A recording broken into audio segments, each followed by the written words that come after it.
यदि आप जब उसके लिए भूखे और प्यासे हैं और यहाँ आए हैं, যদি আমরা তার জন্য ক্ষুধার্ত এবং তৃষ্ণার্ত এবং এখানে এসেছি, परमेश्वर हमको तृप्त करेगा। ঈশ্বর আমাদেরকে তৃপ্ত করবে। हमें जब कोई हमको खाना खाने बुलाता है, যখন কেউ আমাদেরকে খাবার খেতে ডাকে, तो आधा पेट खिला के नहीं भेजता, অর্ধেক খাবার খাইয়ে আমাদের পাঠায় না। अच्छे से होता है। यहाँ पर आके बंगाल का कल्चर मेरे को बड़ा अच्छा लगा। বাংলার যে আমাদের ঐতিহ্য সেটা ওনার খুব ভালো লেগেছে। एक के बाद एक खाना, একটার পর একটা খাবার দিয়ে যায়, और जब तक पूरा भर नहीं जाता यहाँ तक, যতক্ষণ এখানে পর্যন্ত পূর্ণ না হয় तब तक खिलाते जाते ততক্ষণ খাইয়ে যায় এবং খাইয়ে যায়। तो परमेश्वर भी हमको जब उसके भवन में हम आते हैं, वो हमको तृप्त करता है। যখন আমরা ঈশ্বরের ঘরে আসি তখন ঈশ্বর আমাদের তৃপ্তি দেন। परमेश्वर का धन्यवाद हो कि हम सब आज मौका निकाल के आ पाए। ঈশ্বরকে ধন্যবাদ দিই যে আমরা আজকে সুযোগের ব্যবহার করে আমরা আসতে পেরেছি। पास्टर जी को, पास्टर जी की पत्नी को, दोनों पास्टर को, आप सबों को धन्यवाद। দুজন পালক মহাশয়কে এবং আপনাদের সবাইকে অনেক ধন্যবাদ। हालेलुया। হালেলুয়া। मैं सोच रहा था कि क्या हम देखेंगे। আমি ভাবছিলাম যে কি প্রচার করব। पास्टर जी ने बोला आज का जो मुख्य विषय है कि परमेश्वर बढ़ाने वाला है। পালক মহাশয় বলেছেন যে ঈশ্বর বৃদ্ধি দিতে চান। जब बच्चे घर में छोटे छोटे रहते हैं, যখন বাচ্চারা ঘরে ছোট ছোট থাকে, माता पिता के मन में चिंता आ जाती है। মা বাবার মনে চিন্তা আসে क्या होगा, कैसे बच्चे बढ़ेंगे, কিভাবে বাচ্চারা বড় হবে। लेकिन ठीक है ना? जब मेरी लड़की छोटी थी, যখন ওনার মেয়ে ছোট ছিল, तो मैं अपनी पत्नी से बोलता था कि पता नहीं जब ये बच्चे बड़े होंगे तो कैसे होगा। তখন ওনার স্ত্রীকে উনি বলতেন যে জানি না কিভাবে এরা বড় হবে। बहुत सारे प्रश्न आ जाते दिमाग में, অনেক ধরনের প্রশ্ন মাথার মধ্যে আসে। इनकी पढ़ाई कैसे होगी, কিভাবে পড়াশোনা করবে, इनके काम कैसे होंगे, এরা काज কিভাবে করবে, इनके दोस्त कैसे होंगे, বন্ধুরা কেমন হবে, फिर ये कहाँ किस घर में जाएंगे, এবার বিয়ের পরে কোথায় যাবে, वहाँ कैसा माहौल होगा, ওখানে কিরকম জায়গা থাকবে, वहाँ क्या वो लोग मिलजुल कर पाएंगे, ওরা बहुत सारा মিলেমিশে থাকবে दिमाग में কিনা, रहता है। অনেক ধরনের চিন্তা মাথায় আসে। पर हम कुछ करते नहीं है, समय के साथ सब अपने आप होता जाता है আমরা কিছু করি না, কিন্তু সময়ের সাথে সাথে ওরা বৃদ্ধি পেয়ে যায়। ना। परमेश्वर बढ़ाता है, ঈশ্বর বৃদ্ধি দেন। और जब साल बीत जाते, যখন বছর কেটে যায়, पीछे पलट के हम देखते हैं, अरे পেছনের দিকে তাকিয়ে দেখি আরে কি হলো, बच्चे इतने बड़े हो गए, বাচ্চারা এত বড় হয়ে গেছে, उनकी शादी भी हो गई, ওর বিয়েও হয়ে গেছে, उनके बच्चे हो गए, ওদেরও বাচ্চা হয়ে গেছে। समय निकल जाता है। সময় চুপে परमेश्वर बढ़ाता है। ঈশ্বর বৃদ্ধি দেন। आप भी जब कलीसिया में आए पहली बार, যখন আপনি প্রথমবার মণ্ডলীতে এসেছিলেন, जब आपने परमेश्वर के प्रेम को पहचाना पहली बार, যখন আপনি ঈশ্বরের প্রেমকে প্রথমে বুঝেছিলেন, आपके मन में लगा नहीं अब तो आराधना के लिए जाना है, আপনার মনে এসেছিল না আমি আরাধনাতে যাব, और धीरे धीरे धीरे अब देखो साल बीत गया, এবং ধীরে ধীরে অনেক বছর পেরিয়ে গেছে। है ना? आप अपने आप को अभी मजबूत पाते हैं, আপনি এখন অনেকটা শক্তিশালী পান। तो परमेश्वर हमको बढ़ाता है। ঈশ্বর আমাদেরকে বৃদ্ধি आमीन। দেন। आमीन। हाँ, हम खाली हमारा काम क्या है, আমাদের কাজ কি শুধু उसी को आज अपन देखेंगे। আজকে আমরা সেটা দেখব। परमेश्वर बढ़ाता है, ঈশ্বর বৃদ্ধি দেন, पर हमारा काम क्या है। কিন্তু আমাদের কাজ কি? किसान जब बीज बोता है চাষি যখন বীজ বোনে, तो वो क्या करता है, बीज बोने के बाद তখন বীজ বপন করার পরে কি করে? वो घर जाके सो जाता है क्या, ঘরে কি ঘুমিয়ে পড়ে কি? उसकी एक नजर रहती है खेत में क्या है, ও তার নজর থাকে যে সে চিন্তা করে যে ক্ষেতের মধ্যে কি হচ্ছে, उसको पानी के लिए जगह है कि नहीं है, ও জল আসার জন্য জায়গা আছে কিনা, उसको बाड़ा बना है कि नहीं, वहाँ पर कोई चिड़िया कोई जानवर अंदर तो नहीं आ रहा है, ওখানে ঘিরে রাখার জায়গা আছে কিনা, কোনো পাখি ঢাকি যেন না এসে যায়, उसको पेड़ को हवा मिल रही है कि नहीं मिल रही है, ঠিকঠাক হাওয়া আসছে কিনা, ऐसा तो नहीं कि जोर हवा से वो गिर जाए तो डंडी लगा देता है। যদি খুব জোরে হাওয়া আসে তাহলে ডান্ডা सब লাগিয়ে দেয়। प्रकार से वो चिंता रहता है और इंतजार करता है, এবং কৃষক ওই ব্যাপারে চিন্তা ভাবনা করে এবং অপেক্ষা করে उसको संभालता है, এবং ওকে সাবধানে রাখে, उसके साथ बना रहता है। ওর সাথে থাকে। वैसे ही हम भी हमको भी परमेश्वर के साथ बने रहना है সেরকম ভাবে আমাদেরকেও ঈশ্বরের সাথে যুক্ত থাকতে হবে। ना। यीशु मसीह ने क्या बोला था, যিশু কি বলেছিলেন? आपको याद है?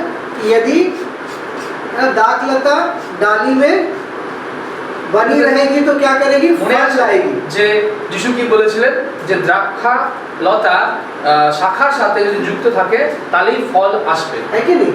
তাই কি यीशु না? मसीह ने बोला था ना। যিশু हाँ। বলেছিলেন जब डाली दाखलता से जुड़ी रहती है तो फल बनाती है। শাখা যখন প্রধান শাখার সাথে যুক্ত থাকে, কাণ্ড সাথে যুক্ত থাকে, তখনই ফল আসে। परमेश्वर बढ़ाता है, ঈশ্বর বৃদ্ধি দেন। पर बढ़ने के लिए বৃদ্ধি পাওয়ার জন্য जरूरी एक बात है, একটা বিষয় গুরুত্বপূর্ণ, और वो है সেটা কি হলো? उसके साथ बने रहना। তার সাথে যুক্ত থাকা।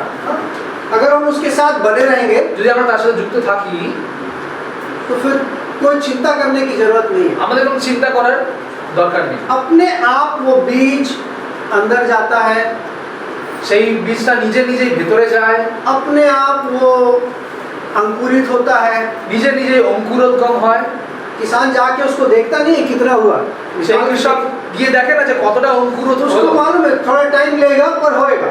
ওরও জানে যে কিছু সময় লাগবে কিন্তু হবে। वैसे ही कई बार परमेश्वर हमको भी छोड़ देता है, কোনো কোনো সময় ঈশ্বর আমাদেরকে ছেড়ে দেয়। उसको मालूम है थोड़ा समय है, उसके बाद ये अपने आप बढ़ेगा।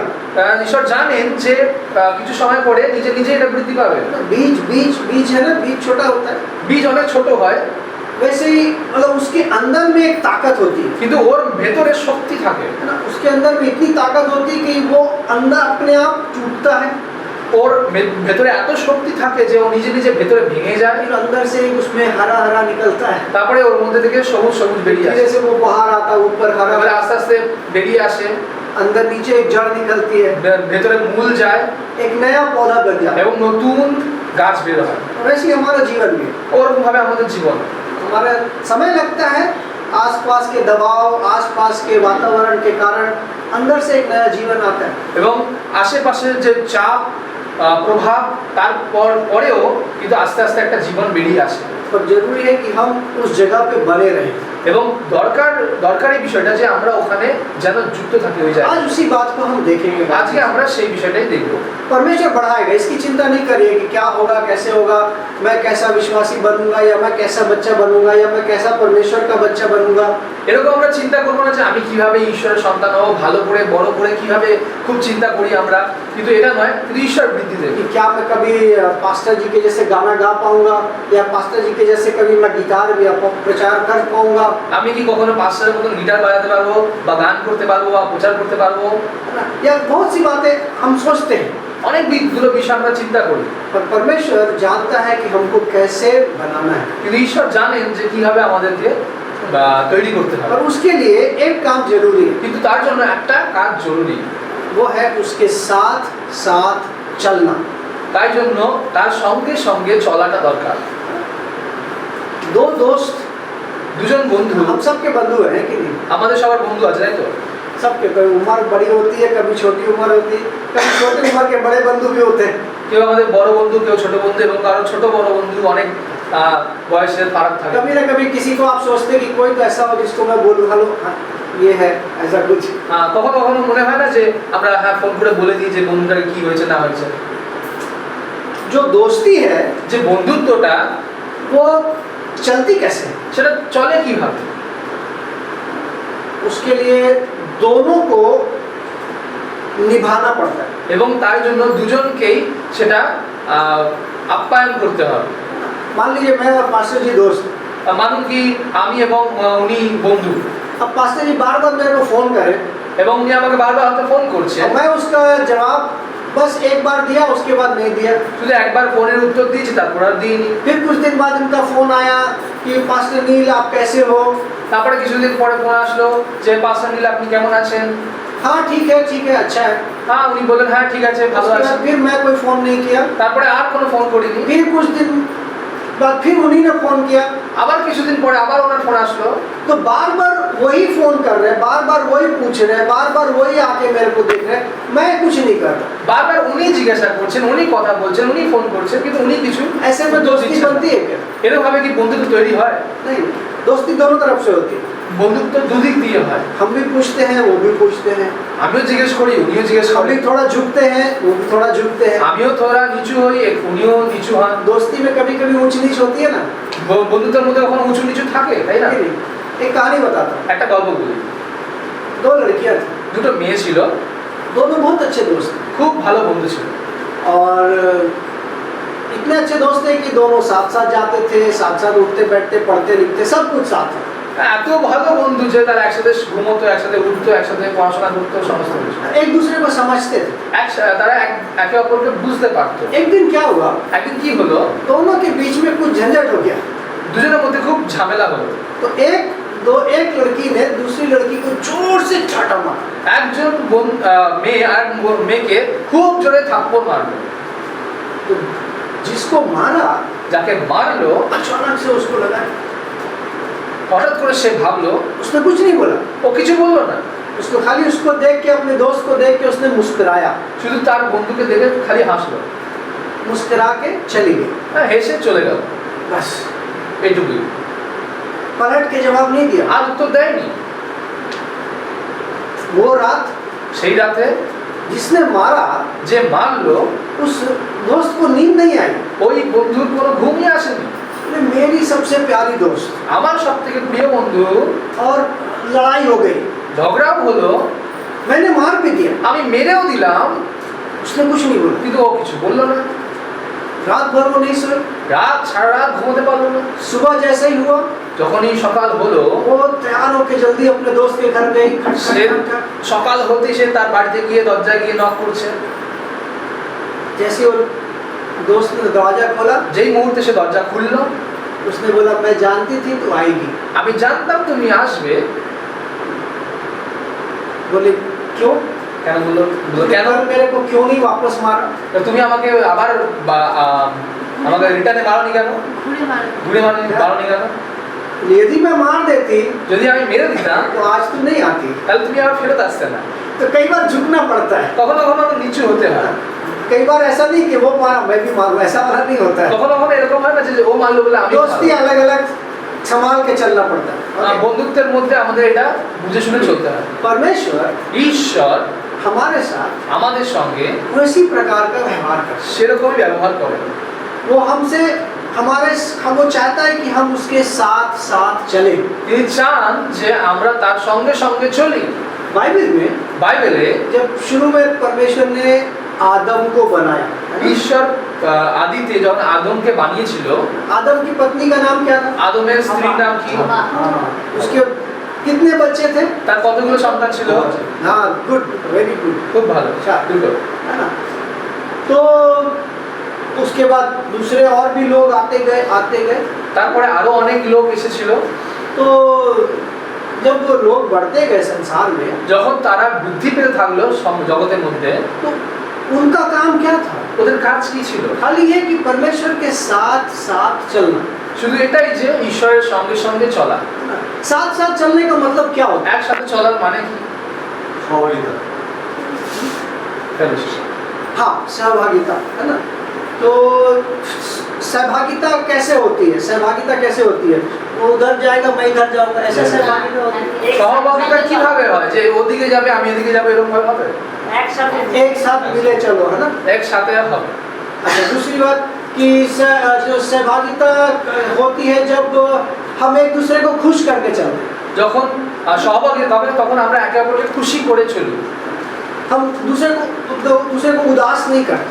আমরা অন্যজনকে দুঃখ দিতে চাই না। अगर आज मेरे को दुख हो रहा, আজকে আমার যদি কোনো দুঃখ तो হয়, मैं अपने दोस्त को दुख नहीं दूंगा। তাহলে আমি আমার বন্ধুকে দুঃখ দেব না। मैं दुख सह लूंगा, না, আমি দুঃখটা সহ্য করে নেব, पर उसको दुख होने नहीं दूंगा। কিন্তু আমি তাকে কষ্ট দেব। सच्ची दोस्ती वही है, সত্যিকারের বন্ধুত্ব एक दूसरे को मदद करना। যে একে অপরকে সাহায্য করবে। तो बाइबल में এবং বাইবেলে जब परमेश्वर के संग चलते थे, যখন ঈশ্বরের লোকেরা ঈশ্বরের সাথে চলছিল, उसी बात को हम देखते हैं। আজকে আমরা সেই বিষয় দেখছি। उसी बात को उत्पत्ति की पुस्तक उसका 5वां अध्याय, আদি पुस्तक 5 অধ্যায় আমরা है ना? দেখতে পাই। उसमें लिखा हुआ एक व्यक्ति के बारे में। এবং সেখানে একজন ব্যক্তির ব্যাপারে লেখা देखिए আছে। वहाँ पर एक व्यक्ति के बारे में लिखा है ना, उसका नाम क्या था? সেই ব্যক্তির নাম কি ছিল? उत्पत्ति की पुस्तक 5वां अध्याय, आदि यहाँ पर एक व्यक्ति का नाम है 5वां अध्याय, उसमें 22 आयत। আদি পুস্তক 5 অধ্যায় এবং 22 পদে ছেলেপর জন্ম দিলে পর হনক 300 বৎসর ঈশ্বরের সহিত গমনাগমন করিলেন এবং আরো পুত্র কন্যার জন্ম দিলেন। हाँ, गमनागमन करिलेन গমনাগমন করলেন, मीन्स साथ साथ चलता था ना, साथ साथ चलता था। একসাথে চললো। हाँ, उसी चीज को और समझने के लिए अपन एक और आयत निकालेंगे, इब्रानी की पत्री। इब्रानी আরেকজন এটাকে ভালো করে বোঝার জন্য আমরা ইব্রিয়দের প্রতিপত্র আমরা খুলবো 11 अध्याय 5 आयत। 11 অধ্যায় 5 পদ। বিশ্বাসে হলো লোকান্তরে মৃত হইলেন যেন মৃত্যু না দেখিতে পান, তাহার উদ্দেশ্য আর পাওয়া গেল না, কেননা ঈশ্বর তাহাকে লোকান্তরে লইয়া গেলেন। বস্তুত লোকান্তরে মৃত হইবার পূর্বে তাহার পক্ষে এই সাক্ষ্য দেওয়া হইয়াছিল যে তিনি ঈশ্বরের প্রীতির পাত্র ছিলেন। আমেন। हाँ, ईश्वरीय प्रीति पात्र छिले। ঈশ্বরের প্রিয় লোক ছিলেন। हिंदी में लिखा है कि मतलब वह परमेश्वर को प्रसन्न करता था। এবং হিন্দিতে লেখা আছে যে তিনি ঈশ্বরকে খুশি করতেন। इंग्लिश में भी लिखा है कि he pleased God। মানে হচ্ছে তিনি ঈশ্বরকে খুশি করতেন, उदास नहीं करता था। দুঃখ দিতেন না। तो सहभागिता या साथ साथ चलने का मतलब ये है একসাথে চলার মানেই এই যে कि दुख नहीं पहुंचाना दूसरे को। যে অন্যকে আমি দুঃখ দেব না। अगर हम साथ चलेंगे दो जन, যদি আমরা দুজন একসাথে চলি तो ऐसा नहीं है कि उसको ढकेलते हुए चल। যে এরকম না যে তাকে ধাক্কা দিয়ে চলে যায়। आज सड़क में रास्ते में लोग चलते हैं ना, আজকে রাস্তায় অনেকজন হাঁটাচলা করে, अपने को धक्का दे के निकलते हो लोग। ধাক্কা দিয়ে বেরিয়ে যায়, वो हमारे साथ नहीं चलते। কিন্তু সে আমার সঙ্গে চলে। और जो हमारे साथ चलते हैं যে আমাদের সঙ্গে वो চলে हमको साथ लेके সে चलते। আমার একসাথে সাথে চলে। तो जब ये हनोक के बारे में लिखा है कि वो परमेश्वर के संग चलता था, যখন এই হনকের বিষয় লেখা আছে যে সে ঈশ্বরের সাথে চলছে, आदि 5 के 22 में আদি পুস্তক 5 অধ্যায় 22 পদে है ना, संग चलता था। मतलब संग चलता था कैसे, इब्रानी समझाता है उसको 11:5 में। এবং সেটা যখন ওখানে লেখা আছে সেটা কি একসাথে চলতো মানে কি সেটা ইব্রিয় পুস্তকে বলছে, मतलब वो परमेश्वर को प्रसन्न करता था। মানে সে ঈশ্বরকে খুশি করত मतलब उसके जीवन से परमेश्वर को प्रीति मिलती थी। এবং তার জীবন থেকে ঈশ্বরের খুশি হতো। परमेश्वर वही चाहता है हमारे साथ। ঈশ্বর সেটাই চান আমাদের থেকে। जरूरी नहीं कि वो आदि में था तो अभी नहीं है এটা নয় যে সে আগে ছিল মানে এখন আর নয়। ना, सब समय परमेश्वर का एक ही नियम। সব সময় ঈশ্বরের একটাই নিয়ম থাকে। वो नियम ये है कि हम उसके संग चलें। এটা নিয়ম এই যে যেন আমরা তার সঙ্গে और সঙ্গে संग चलने का मतलब ये है कि उसको हम दुख ना पहुंचाएं। এবং একসাথे চলার মানেই হচ্ছে যে আমরা যেন তাকে দুঃখ না দিই। हम कुछ भी करें, हम उसको दुख ना पहुंचाएं। আমরা যাই কিছু करी ना কেন তাকে দুঃখ না দিই। यही बात हम घर में भी देखते हैं ना, परिवार के बीच में। এই ব্যাপার আমরা পরিবারের মধ্যেও দেখতে পাই। हम नहीं चाहते कि हमारे माता पिता हमारे किसी काम से दुख पहुंचाए। আমরাও চাই না যে আমাদের মা বাবা আমাদের জন্য কিছু দুঃখ পাক। हम नहीं चाहते कि हमारे बच्चे किसी कारण से हमसे दुख हो जाए। আমাদের বাচ্চারাও যেন আমাদের কাছ থেকে দুঃখ না পায় এটাও চাই। उसका मतलब ये है कि हम साथ चलते हैं, एक परिवार मिल के चलते हैं। এটা মানে এই যে আমরা পরিবার একসাথেও চলি। तो परमेश्वर शुरू से, जब से उसने आदम और हवा को बनाया, ঈশ্বর প্রথম থেকেই যখন আদম হওয়াকে বানিয়েছিলেন उसका यही एक इच्छा थी कि मनुष्य मेरे साथ साथ चले। ঈশ্বর এটাই ইচ্ছা ছিল যে মানুষ যেন আমার সঙ্গে সঙ্গে থাকে।